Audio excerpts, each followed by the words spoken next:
તાજા સમાચાર તમારી ભાષામાં મેળવવા માટે ડાઉનલોડ કરો ગુજરાતી મિડ ડેની એપ.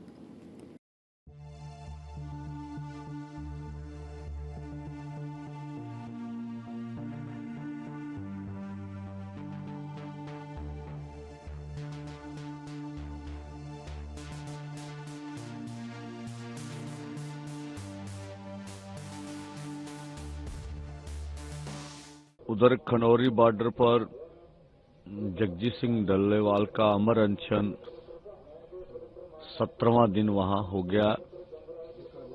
उनकी सेहत बिगड़ रही है और जिस तरह से हम बयानबाजी भाजपा की ओर से सुन रहे हैं, जैसे सैनी साहब बोल रहे हैं, उसके पीछे मकसद है भाजपा का।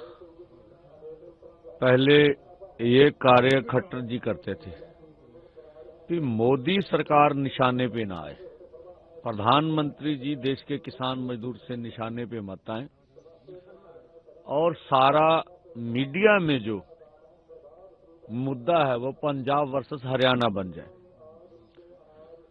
जबकि हमारे दोनों फोरमों का मानना है, ना हमारी पंजाब से कोई संघर्ष है, ना हरियाणा की सरकार से। दोनों सरकारों से हमारा कोई आंदोलन नहीं है।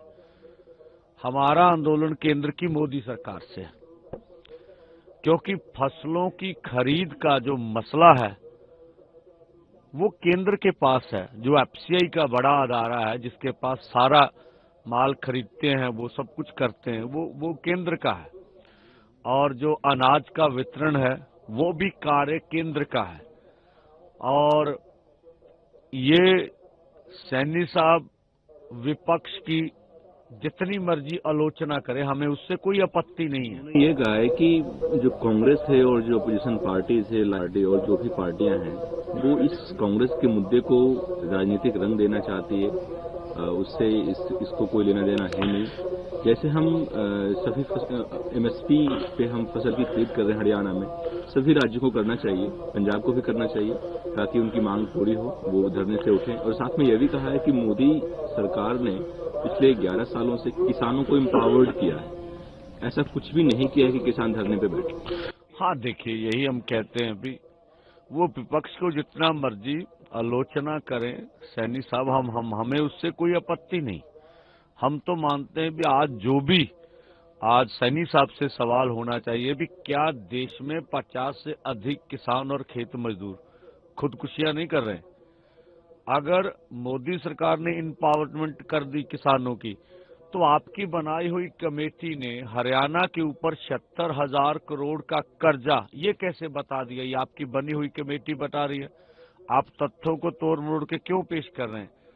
और जहां तक सवाल वो बोलते हैं भी जिस तरह से हम दे रहे हैं 23 फसलों पे, कभी 24 फसलों पे एमएसपी पे फसल की खरीद हो रही है, ये सवाल है। फसल की खरीदी, एमएसपी का ऐलान करना कोई बड़ी बात नहीं है।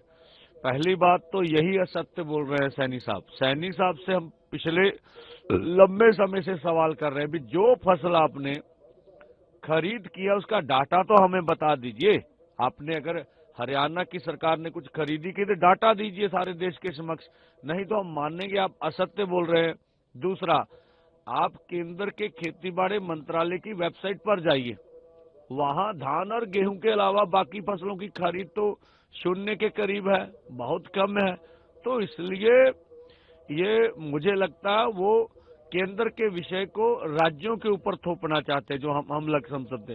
तो भाई, सबसे पहले जो फसलों का खरीद का काम है वो क्या कहते हैं, वो राज्यों को दिया जाना चाहिए। फिर तो केंद्रीय शक्तियों का विकेंद्रीकरण होना चाहिए। फिर तो हम कह सकते हैं केंद्र ने फसलों की खरीद का जिम्मा खुद ले रखा। जहां तक किसानों का उनकी आमदन बढ़ाने का या उन्हें मजबूत करने का सवाल है, इनपावरमेंट जो बोल रहे हैं, हमने प्रधानमंत्री ने किया, तो डाटा देना। वो बोलते थे 2022 में हम किसानों की आमदन दुगनी कर देंगे। तो वो किस तरह से उन्होंने इम्पावरमेंट किया उसका डाटा देश के सामने रखना चाहिए। नहीं तो हम समझेंगे ये मुद्दे से भटकाने के लिए मोदी सरकार को किसानों के निशाने से बचाने के लिए बीच में वो कहते हैं भी सैनी साहब की बलि दे दो।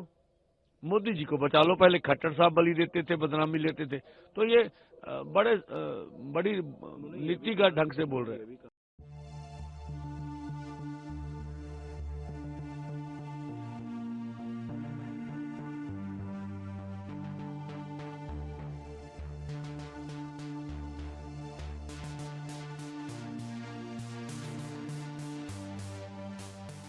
સબસ્ક્રાઇબ કરો ગુજરાતી મિડ ડે.